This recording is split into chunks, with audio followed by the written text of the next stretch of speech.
Il faut comprendre que l'écrit, ce n'est pas l'observation du monde, c'est plutôt un écran.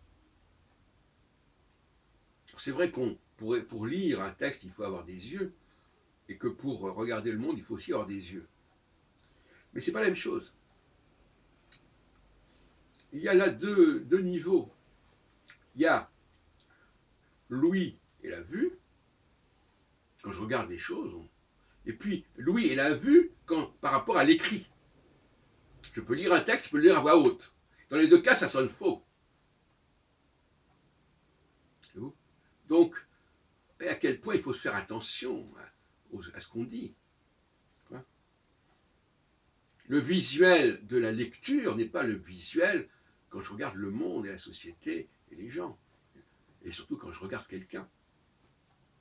J'ai déjà dit pourquoi les gens parlaient beaucoup. Ceux qui parlaient beaucoup, c'est des gens qui ne savaient pas voir, que le regard qu'ils avaient sur le monde et sur les gens ne nourrissait pas. Et par conséquent, ne meublait pas. Par conséquent, il fallait parler. Et la parole, d'une certaine manière, que je viens de le dire, la parole est liée à l'écrit.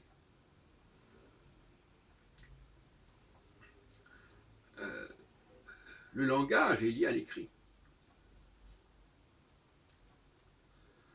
Donc voir, oui, entendre, oui, mais est-ce qu'il faut parler? Est-ce que parler, c'est pas déjà une autre façon d'être dans l'écrit? Là, il y a une frontière qu'il faut étudier de plus près.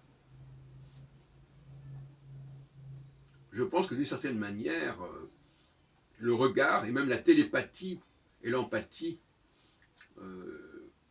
constituent la base même d'une relation humaine, et que l'utilisation du langage est quelque chose qui parasite quelque part ce premier